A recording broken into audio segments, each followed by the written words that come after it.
Bienvenue dans la saison 2d'À l'écoute de sa voix, ou Aleph pour ceux qui aiment les raccourcis. Aleph, ce sont des interviews de personnes qui ont fait leur coming out spirituel. Je donne la parole à des personnes incroyables, de toutes générations, de toutes opinions, qui ont le courage de vivre leur spiritualité au grand jour. Leur partage inspirant va vous montrer qu'il est possible de sortir de son placard spirituel et de vivre plus heureux encore. À l'écoute de sa voix, le podcast du coming out spirituel. Et la vraie spiritualité, je crois que c'est ça, c'est se laisser porter par quelque chose de plus grand que soi. Ça peut être l'amour, ça peut être l'inspiration pour agir. C'est une alchimie, j'aime bien l'alchimie yin-yang. Je suis Christine Dejoigny et je me pose des questions sur la spiritualité. Peut-être vous êtes comme moi et vous cherchez des réponses. Ça tombe bien, aujourd'hui j'ai rendez-vous avec Charlotte de Silgui. Charlotte est coach alchimique. Elle le dit elle-même, sa raison d'être, c'est de partager des secrets puisés dans les sagesses anciennes, corroborés par la physique quantique, montrant que l'on peut transformer ce qui nous plombe en trésor de vie, d'harmonie et d'épanouissement. En mariant émotionnel, spiritualité et pragmatisme, elle accompagne les personnes en quête de sens à découvrir leur mission de vie. Pour Charlotte, nos épreuves et nos blessures émotionnelles sont des invitations de notre âme à oser nous mettre en mouvement vers nos domaines d'accomplissement, d'excellence et de plaisir. Elle est coach donc, mais pas que. Elle anime des ateliers et donne des conférences. D'ailleurs, c'est en regardant sa conférence TED que j'ai eu envie de l'interviewer. Charlotte m'a accueillie chez elle avec ses grands yeux pétillants et remplis de douceur. Je garde le souvenir de cette interview comme un moment hors du temps, plutôt comme une conversation chaleureuse au coin d'un feu de cheminée. Installez-vous confortablement, fermez les yeux et laissez-vous guider par Charlotte vers votre monde intérieur. Elle nous parle de chrysalide, de la polarité positive de l'ombre et de désir d'âme. Voici son histoire. Bonjour Charlotte. Bonjour Christine. Alors Charlotte, qui es-tu ? Je suis une personne qui est fascinée par les mystères. J'adore tout ce qui est énigme. Ouais. Et en même temps très intéressée par le sens de la vie.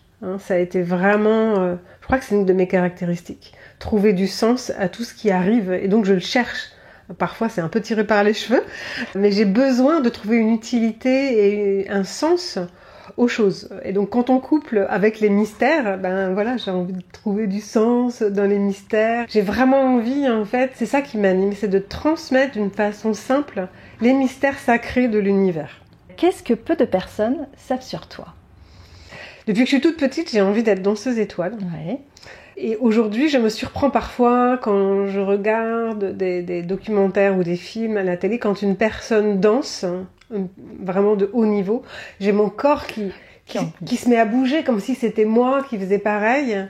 Et alors je crois que c'est pas un regret. Pas beaucoup de gens savent que vraiment j'aurais adoré être danseuse étoile. Aujourd'hui, je le vois d'une manière métaphorique. C'est-à-dire que je crois que j'ai envie que mon corps puisse s'élever dans le ciel. Donc ça rejoint quelque part la spiritualité. Quelle est ta première pensée au réveil ? De quoi j'ai rêvé ? J'ai une conviction que les rêves sont nos guides vers notre réveil. Ouais. Et parfois même, je me dis, le rêve est la réalité et la vie est le rêve. On ne sait pas dans quel sens ça va, mais il m'est arrivé des expériences très particulières qui me montraient que y avait d'autres réalités possibles et que finalement la vie c'était un songe. Et quand tu te réveilles, est-ce que tu notes tes rêves ? Est-ce que tu les consignes d'une façon ou d'une autre ? Alors je l'ai fait pendant très longtemps. Et aujourd'hui, je m'en sers plus comme un peu un stimuli dans ma journée.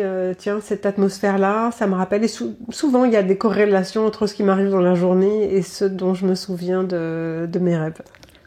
Qu'est-ce que la spiritualité pour toi ?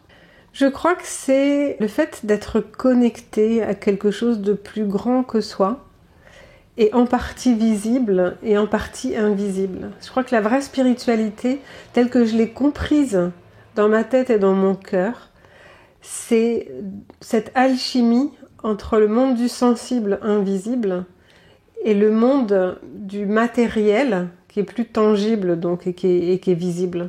Et beaucoup de sagesses disent ça. C'est l'esprit dans la matière. On dit l'âme agit, c'est l'âme qui agit dans l'action. Et la vraie spiritualité, je crois que c'est ça, c'est se laisser porter par quelque chose de plus grand que soi. Ça peut être l'amour, ça peut être l'inspiration, pour agir. C'est une alchimie, j'aime bien l'alchimie yin-yang, l'alchimie entre ce qui ne se voit pas, qui est un petit peu flou ou qui est carrément invisible, qui est du monde du sensible, voire du sacré, du mystère, on pourrait dire aussi, et son utilisation joliment, harmonieusement dans l'action, dans la matière. Alors tu parles justement d'utilisation. Comment elle s'exprime cette spiritualité pour toi au quotidien ? Je dirais que c'est à la fois un cap et un cheminement. Le cap, c'est un de mes rêves, c'est d'être suffisamment éveillée pour avoir la compréhension de ces fameux mystères et éventuellement pouvoir les retransmettre à qui en aurait envie. Et c'est un processus parce que c'est une manière d'être aussi. Et dans nos vies occidentales, c'est parfois pas simple d'agir tout en étant, ce que j'évoquais tout à l'heure, tout en étant connecté à ce plus grand que soi. Et soit on essaye de se détacher de la matière. En fait, on fait les deux sans alchimiser, en fait. Soit on essaye de se détacher de la matière en se disant, moi, je suis spirituel, je médite, et l'argent, ça m'est égal, le matériel, etc.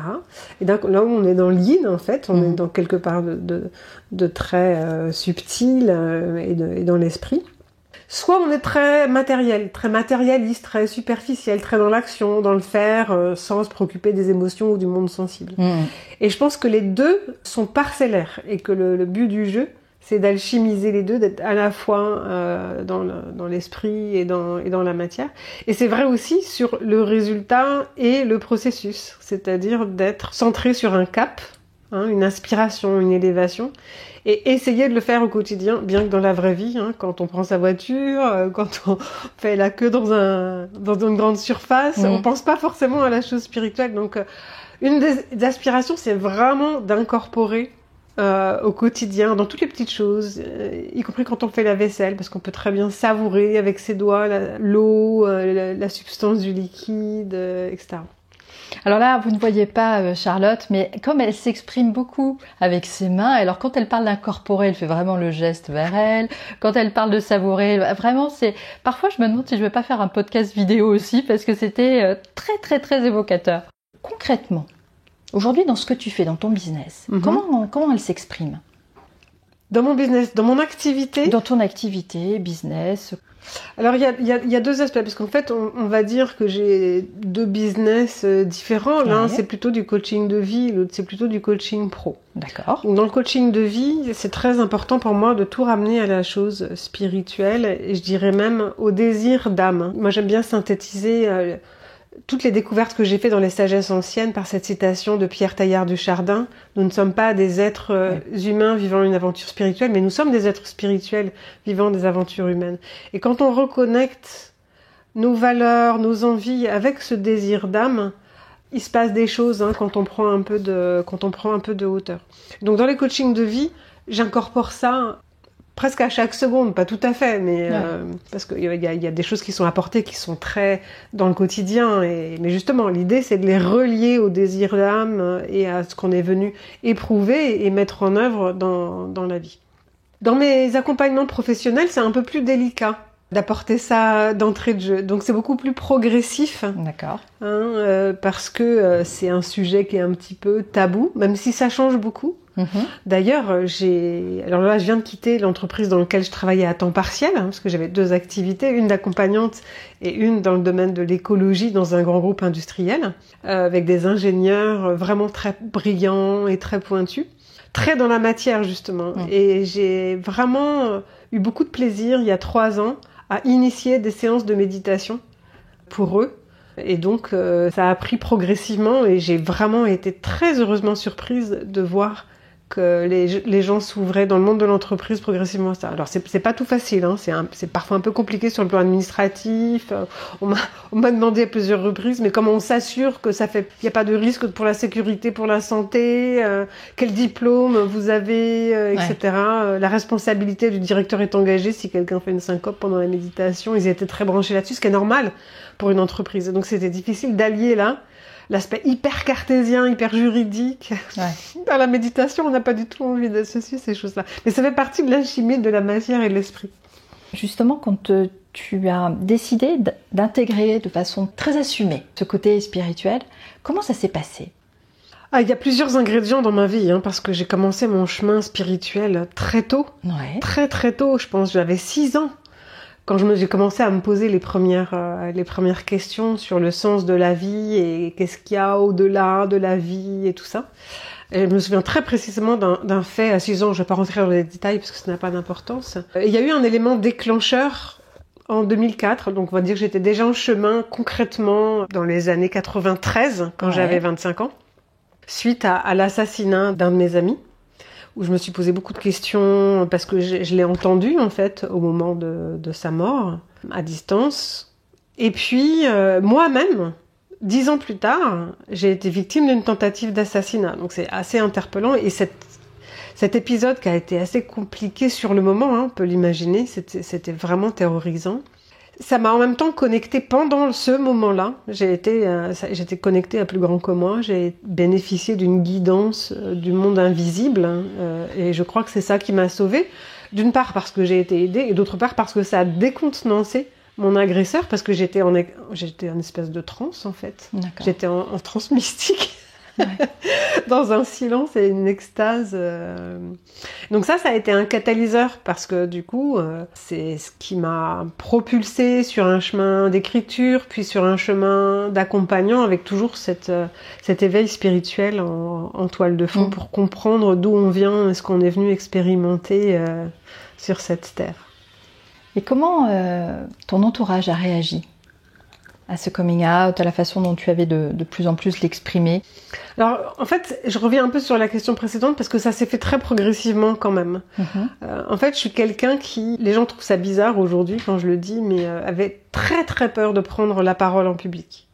Et là, mon coming out, il a été aussi de prendre la parole en public, c'est-à-dire d'exprimer, de dire ce que j'ai vécu, ce que je crois, de partager ça dans des conférences, des ateliers, etc. Et moi, ça a été un chemin d'une douleur pour oser prendre la parole, pour oser être dans la lumière, parce que mon truc à moi, et c'est ce qui se voit d'ailleurs dans ma pratique, ma spécialité à moi, c'est l'ombre. Qu'est-ce qu'il y a d'intéressant à voir dans l'ombre? Mais c'était un lieu refuge, c'est ce que j'appelle la polarité positive de l'ombre, c'est qu'on en a une dextérité et donc on peut en faire des trésors et quelque chose de fabuleux.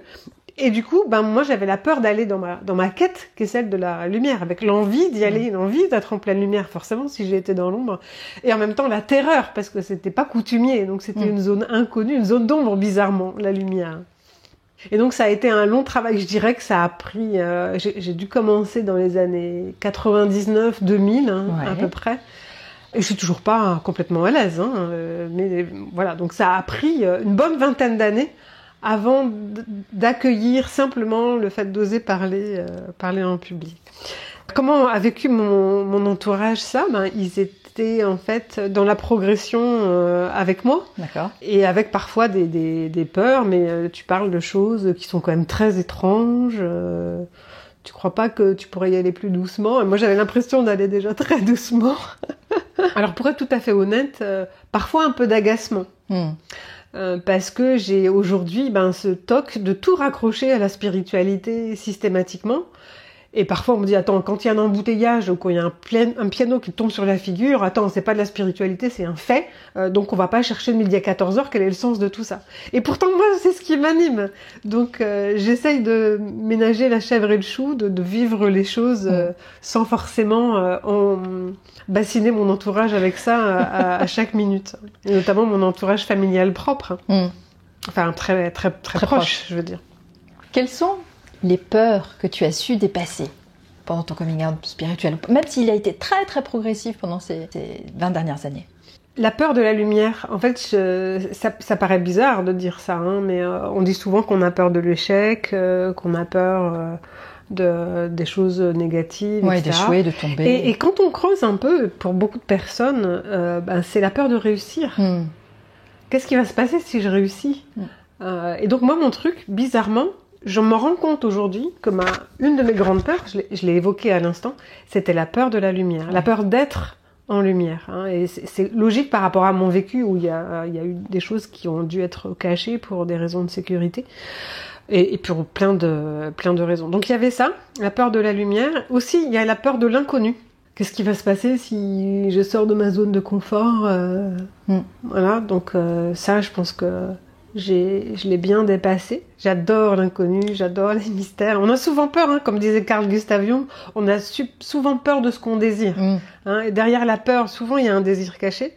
Et derrière le désir, souvent, il y a une angoisse, un stress qui est associé. On veut, mais on a peur d'y aller. Comme s'il y avait des freins. Et d'ailleurs, dans ma pratique, une des actions ou des propositions, c'est de désactiver la peur qui est associée au rêve. Parce que c'est très souvent le cas, c'est pour ça qu'on procrastine, c'est pour ça qu'on se dit quand je serai grand, je le ferai, ou quand j'aurai de l'argent, je le fais, parce qu'en fait, il y a une peur qui est souvent très inconsciente, qui nous empêche d'accéder à nos rêves. Et puis, une peur que j'ai aussi dépassée, c'est la peur du groupe. Du groupe ? Oui, la peur du collectif, la peur de la foule. Et une difficulté et une non-envie surtout de faire partie d'une foule. J'ai l'impression que j'ai être noyée ou ignorée ou pas à la hauteur et peur de ce que la foule peut provoquer comme désastre. Alors même qu'elle peut provoquer des choses merveilleuses. J'aime bien voir la vie comme étant... on est tous quand même comme les pixels d'une image ou les 7 couleurs de l'arc-en-ciel. On a tous notre diversité et c'est l'agencement, l'alchimie de tout ce que nous vibrons, qui donne cette lumière ou la beauté de l'image, à condition que chaque pixel vibre à la bonne fréquence, très beau, et soit à la juste place. Donc j'ai transmuté en quelque sorte cette peur du groupe par un intérêt et une conviction que la diversité d'un collectif ensemble peut faire des merveilles. Elle peut faire les pires choses, mais elle peut faire aussi des merveilles. Quelles sont les peurs, s'il y en a, qui te bloquent encore ? Alors si je suis tout à fait transparente, je dirais pas que ça me bloque, mais que c'est une peur que j'ai identifiée, qui serait une peur de pas être suffisamment à la hauteur de ce que les autres attendent de moi, ou de ce que moi j'attends de moi-même. Et peut-être aussi de ce que j'attends des autres. Donc il y a quelque chose comme ça. Et puis je me suis rendu compte aussi, c'est assez récent, j'en avais pas conscience. Quand je dis c'est assez récent, c'est il y a quelques jours, que j'avais peur de l'argent. C'est-à-dire, on va pas rentrer dans les détails puisque c'est vraiment quelque chose qui est allé à creuser en profondeur. Mais j'ai reçu une somme assez importante pour moi il y a peu de temps. Bon, c'était pas non plus des milliers et des milliers d'euros, mais c'est comme toi tu l'as reçu. Une somme que je reçois comme ça. Et j'ai eu un petit moment de panique, mais qu'est-ce que je vais faire de ça? Et c'est comme si c'était tu l'as patate. Mon Dieu, ça me brûle les doigts. Et là aussi, ça peut paraître très curieux, parce que la plupart des gens disent j'ai peur de manquer d'argent, mais si on a associé à l'argent quelque chose de négatif dans son enfance, que ce soit de la violence, que ce soit du vol, quelque chose de négatif, on a une croyance inconsciente qu'il y a quelque chose de négatif associé à l'argent, et du coup on le repousse. Et c'est ce qui fait que souvent, il y a des personnes qui n'ont pas suffisamment d'argent parce qu'elles ont associé l'argent à quelque chose où il ne faut pas aller. Donc soit c'est de la traîtrise, soit c'est du vol, soit c'est du conflit, parce qu'on a associé l'argent au conflit dans notre enfance par rapport à notre vécu, ce qu'on a vu, ce qu'on a aperçu. Voilà, donc je dirais que c'est pas bloquant, mais je sais que j'ai évolué là-dessus, et j'ai pris conscience aussi que j'avais évolué, mais il y a sans doute encore des petites choses à nettoyer à ce sujet. Quels sont les conseils que tu aurais aimé recevoir juste avant d'engager ce chemin vers la spiritualité au grand jour? Alors, c'est amusant parce que quand j'ai décidé de me mettre en quête concrète, j'ai demandé à quelqu'un qui était un peu un mentor pour moi, qui est un oncle, un éminent astrologue, morphopsychologue, acupuncteur, voilà, il s'appelle Jean-Marie Lepelletier. J'étais vraiment au désespoir, j'étais au bout de ma vie, comme disent les jeunes, j'avais envie de mourir, c'était vraiment atroce. Et je lui ai dit, aide-moi, donne-moi un conseil. Et il m'a répondu, cherche et tu trouveras. Ah oui. Et je l'aurais, mais maudit. Merci. Et maintenant, longtemps après, parce que ça fait pas loin de 30 ans, je comprends ce qu'il a voulu dire par là. Et pour autant, c'est pas forcément le conseil, enfin la phrase que je dirais moi, parce que sur le moment on la comprend pas, c'est un peu difficile à l'entendre, même si elle est très vraie. J'ai tendance à dire, ce que je propose aujourd'hui, c'est-à-dire commence à regarder ton négatif et envisage d'y trouver du positif. Ton négatif, c'est ce qui ne va pas dans ta vie. Ouais. Parce que c'est souvent là que se trouve la clé, c'est le propre de ma pratique. Quand tu parles du négatif, c'est les peurs, les blessures, c'est tout ce qui fait mal. Simplement ce qui ne va pas dans ta vie. Regarde ce qui est négatif dans ta vie, que tu n'aimes pas, qui te provoque des émotions, des colères, des déstabilisations, des afflictions, des tristesses. Parce que ça a du sens. Et on commence par là, parce qu'on commence par soi, comme disait Socrate, Platon, ce qui était écrit en Grèce, sur le temple de Delphes, c'est « connais-toi toi-même et tu connaîtras l'univers et les dieux ». Donc quand on veut entamer un chemin spirituel, comme le monde est le reflet de soi, le soi est aussi le reflet du monde, c'est comme une matière qui est à portée de main. Moi, j'ai commencé par parcourir le monde à la recherche du sens de la vie. Je suis allée en Chine, à l'autre bout du monde, pour trouver des clés. Et en fait, c'est rigolo d'ailleurs, parce que je me suis régulièrement perdue, soit en désirant me perdre pour m'amuser, soit par hasard. Les 3 fois où je me suis véritablement perdue, c'était à l'autre bout du monde, et à chaque fois, c'était le nom de ma rue. Ah oui. Et cette rue existe dans 3 pays, en France, en Irlande, en Écosse, et en Inde. Ça m'a fait penser, se perdre, il faut plutôt se perdre, plutôt que d'aller aller dans son temple intérieur, aller en soi, c'est là que sont toutes les clés de notre vie, de nos mystères, de nos joies, de nos accomplissements. Comment serait ta vie si tu devais renoncer à la spiritualité ? C'est simple, pour moi ça serait ennuyeux, fade, bas. Je crois que c'est une vie sans spiritualité, s'il n'y a pas de sens... Ça m'intéresse pas, quoi. C'est ça qui est compliqué quand on vit dans un monde très matérialiste et qu'on est très connecté avec cette envie-là. Alors ça peut donner des envies aussi d'initier progressivement, c'est ce qui s'est passé pour moi. Je crois que je m'ennuierais à mourir s'il n'y avait pas ça. Sans transition aucune, quel est le livre que tu as lu en étant enfant et qui t'accompagne encore aujourd'hui ? Alors, c'est pas un livre qui m'accompagne encore aujourd'hui, mais les livres qui m'ont marqué quand j'étais enfant, c'était Tintin, s'il y a le droit aux bandes dessinées. Oui, bien sûr. J'adorais les Tintins. Je ne sais pas pourquoi. J'ai pas cherché à analyser le truc. Et puis, il y avait Oui Oui. Alors, je sais pas si les jeunes d'aujourd'hui connaissent ça. C'était la bibliothèque rose. Bien sûr. Et j'étais fascinée par ce Oui Oui, ce petit bonhomme à qui il arrive des aventures, qui a l'air un peu candide. Et puis aujourd'hui, ou maintenant même, j'analyse juste le truc, parce que mon truc à moi, c'était non. La vie, c'est non, quoi. On n'a pas le droit.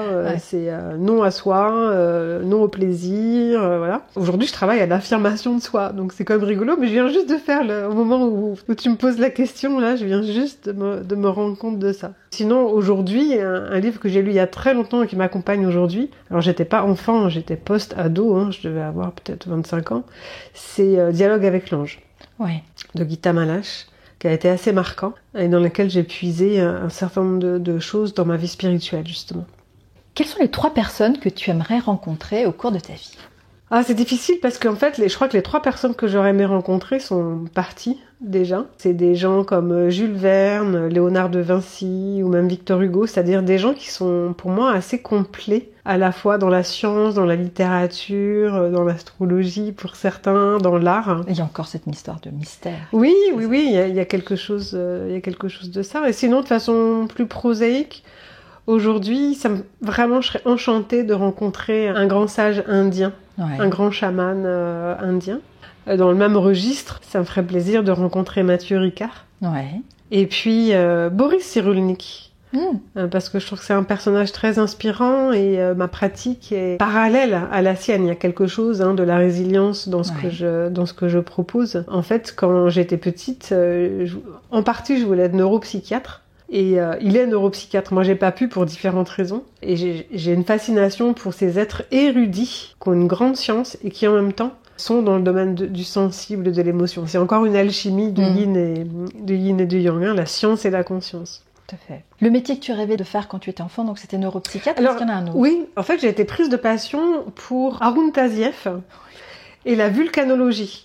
C'était pour moi ce mystère des volcans, qu'est-ce qu'il y a, pourquoi il y a de la lave et qu'est-ce qu'il y a en profondeur qui sort comme ça. Et c'est une métaphore assez intéressante aussi de l'humain qui a un feu énorme en lui, qui de temps en temps sort et la plupart du temps est éteint. Alors tout dépend des personnes. Donc voilà, peut-être que c'est une métaphore de ce que j'aime faire, de ces coming out, tout à fait. d'exprimer les trésors qui sont au fond de nous et de pas mettre un bouchon dessus parce que sinon ça va exploser. À un moment donné, ça nous revient dans la figure. Si tu avais le pouvoir d'offrir 3 dons à un enfant qui vient de naître, lesquels tu lui donnerais? Le premier, je crois, ce serait de s'émerveiller de tout ce qui vient, même ce qui a l'air d'être un désastre, de tout prendre à l'émerveillement, comme si c'était une bonne surprise, comme si c'était quelque chose. Et c'est ce que font les enfants d'ailleurs, souvent. Ils sont dans la découverte, sans jugement. C'est les adultes qui apportent ce côté jugement. Donc surtout de maintenir cet émerveillement, cette candeur, cette joie inconditionnelle. Aussi, je dirais l'amour. Inconditionnel. L'amour de l'autre de façon inconditionnelle, je crois qu'on en manque un peu sur notre planète. L'amour est très conditionnel, très conditionné souvent.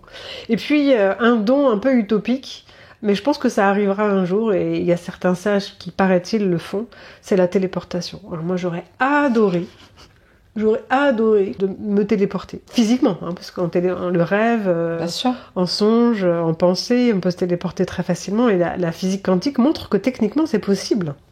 Théoriquement, c'est possible plutôt. Charlotte, as-tu une devise et si oui, laquelle? Alors, ma devise, c'est une phrase, en fait, que j'ai piochée dans un livre de Richard Bach, qui a écrit Jonathan Livingston, le goéland, mais il a écrit d'autres choses aussi, et notamment un petit bouquin que je vous recommande qui s'appelle Le Messie récalcitrant, qui est très métaphorique, très poétique, très profond. Et dans ce livre, j'ai pris une phrase qui est « Ce que la chenille appelle fin du monde, le sage le nomme papillon ». Et je trouve que c'est vraiment magnifique parce que bien souvent, tout le monde, on a des coups durs, on a des épreuves et on a l'impression que c'est une catastrophe statique et que après tout sera moche. Alors que bien souvent, c'est le prélude à autre chose. Et comme notre regard fait beaucoup, si on voit la chrysalide comme la fin de la chenille, on voit la chrysalide comme la fin de la chenille. Si on le voit comme le début de quelque chose qui est en gestation et qui demande qu'à prendre son envol, rien que ce changement de regard, ça peut nous changer la vie. Et donc, en observant nos crises, parce que la chenille, c'est une crise, c'est de la chrysalide plutôt, c'est de la bouillie de chenille quelque part. C'est une période de mutation, de transformation qui est pas facile à vivre de la même manière que les transformations physiques, qu'on l'appelle accouchement, qu'on l'appelle adolescence, qu'on l'appelle ménopause, qu'on l'appelle vieillissement en général. C'est des périodes compliquées à vivre. Alors même que c'est des déclencheurs de renouveau, d'autres choses. Mais la période elle-même est compliquée. Mais changer son regard dessus peut faciliter l'advenue des possibles et accélérer en acceptant plutôt qu'en résistant. Si on prend la boxe par exemple, qu'on a un adversaire et qu'on boxe, on voit qu'on appuie l'un sur l'autre et que ça crée une résistance. Le fait de s'affronter à quelque chose, de repousser quelque chose, en fait, ça crée sa présence douloureuse, si vous voyez la métaphore.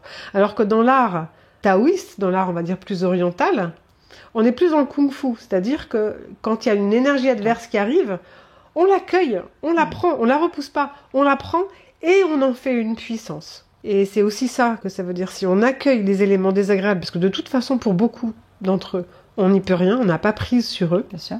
Si on les accueille comme étant, voilà, ils sont là, qu'est-ce que ça va faire? Qu'est-ce que ça augure? Et possiblement, c'est du beau. Qu'est-ce que tu emportes sur une île déserte? Alors, mon chevalier, sans hésitation, mais je pense que ta question, c'était plutôt un objet. Qu'est-ce que tu emportes? Qui tu emmènes? Comme tu veux. Alors, l'homme que j'aime, ou les personnes que j'aime en général, si j'ai le droit à plusieurs. Allez, un bateau. Allez, on prend un cargo. Je pense que c'est important d'être entouré des personnes qui nous aiment inconditionnellement et qu'on aime inconditionnellement. Donc c'est une évidence que c'est ça. Et comme objet, alors ça serait un objet immatériel ou matériel, mais ça serait quelque chose qui a un lien avec la musique. Ouais. Donc soit un piano, soit un bol tibétain, soit un appareil qui permet d'écouter de la musique. Ça serait de ce registre-là. Quelle est la rencontre qui t'a marqué dans cette vie? Il y en a eu plusieurs, mais je dirais que celle à laquelle je pense là maintenant, c'est Patrick Bernsteinas. C'est un chimiste devenu alchimiste et qui a une éloquence, une rapidité d'élocution et d'une profondeur et avec un humour. Je l'ai rencontré sans lui parler, mais c'était à une conférence, ça devait être en 1999, à l'époque où il n'était pas encore très connu. Enfin, il est connu de certains milieux. Les 3 heures de conférence ont passé comme 10 minutes, tellement j'ai été captivée.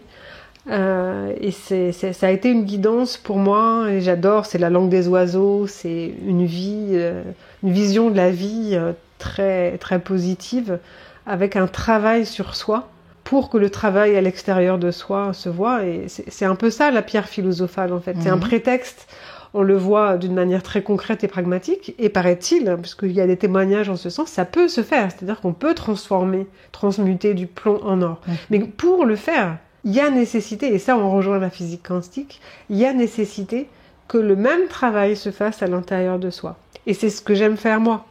Comment on transforme ce qui nous plombe en quelque chose de plus léger, de plus lumineux. En alchimie, on est plutôt dans la transparence, parce que en fait, l'or, il y a l'or, mais c'est aussi la transparence, c'est-à-dire qu'on laisse passer la lumière. Et c'est aussi ça, accueillir ce qui vient, accueillir l'esprit, accueillir la spiritualité, s'effacer, tout en agissant, mais en laissant l'âme agir par soi. De façon plus terre à terre, plus triviale. Quelle est l'appli qui est indispensable dans ton téléphone ? Waze. C'est venu tout de suite. Waze, parce que je trouve que c'est fantastique de se laisser guider sans avoir à se tracasser quel chemin prendre. Donc on peut aussi voir la métaphore du côté agréable de se laisser guider, et pour autant se perdre. Et d'ailleurs, Waze nous fait nous perdre de temps en temps parce qu'il utilise des chemins très bizarres parfois, je sais pas si t'as remarqué. À la fois, c'est très agréable de se laisser guider en étant très passif quand on veut aller à une destination. Et pour autant, c'est aussi sympa de se perdre parce que du coup, on va dans des zones qu'on n'aurait pas explorées sinon. Donc si vous voyez la métaphore, on a le choix dans notre vie de prendre une autoroute très claire, très structurée et hop, on y va. Et parfois, en faisant des pas de côté, inattendus, on découvre des trésors qui sont utiles et qui sont parfois plus jolis qu'une autoroute. Les sentiers de montagne et de campagne parfois sont plus sympathiques. Quel est l'endroit sur Terre qui te ressemble ? Je me sens très bien en Asie en général, notamment en Inde ou en Extrême-Orient, comme Chine ou l'ex-Indochine. Je dirais l'Asie. Il y a aussi l'île. Une île.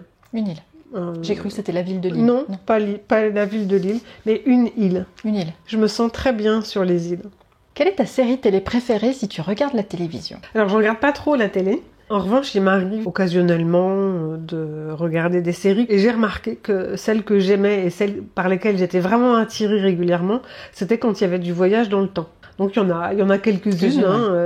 D'ailleurs, on peut taper par exemple sur Netflix, on tape le mot-clé temps ou voyage dans le temps et on trouve toute une série de séries, justement. Et j'adore quand il y a des paradoxes temporels. Là aussi, on est dans le mystère un peu. Quand il y a des paradoxes temporels ou quand il y a... j'adore par exemple Outlander.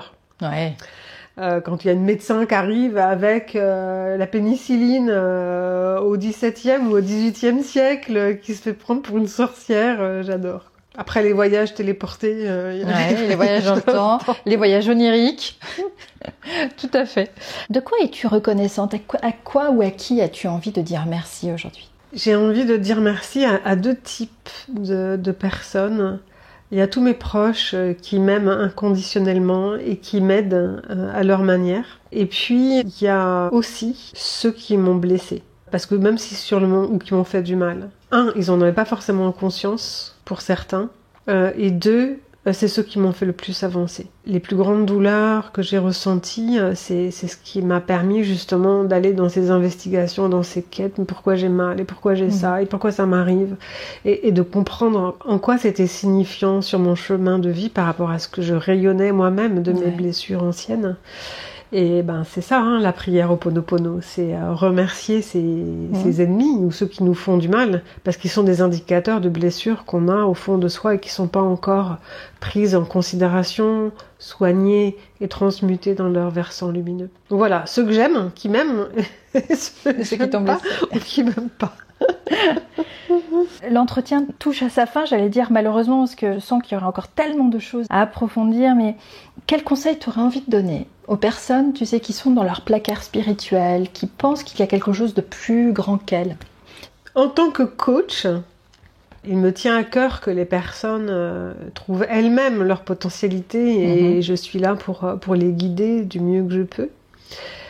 Je suis pas sûre d'avoir envie de donner des conseils, mais plus de poser des questions qui vont faire réfléchir et qui vont peut-être donner envie de se bouger et de faire des pas vers soi. J'aime bien cette question qu'on trouve dans Matrix. Est-ce que tu prends la pilule bleue ou la pilule rouge ? C'est vraiment un choix. La pilule bleue, tu restes comme tu es aujourd'hui, c'est tranquille, c'est la zone de confort, il se passe pas grand-chose, mais au moins c'est apparemment sécure. Ou bien tu prends la pilule rouge, c'est vers la liberté, c'est vers la vérité, ta vérité. C'est vrai que ça secoue un peu. Et c'est vrai que c'est parfois un peu douloureux, mais quelle beauté. C'est parsemé, c'est sinusoïdal. Il y a à la fois des émerveillements et puis des coups de la transformation dont j'évoquais un peu tout à l'heure.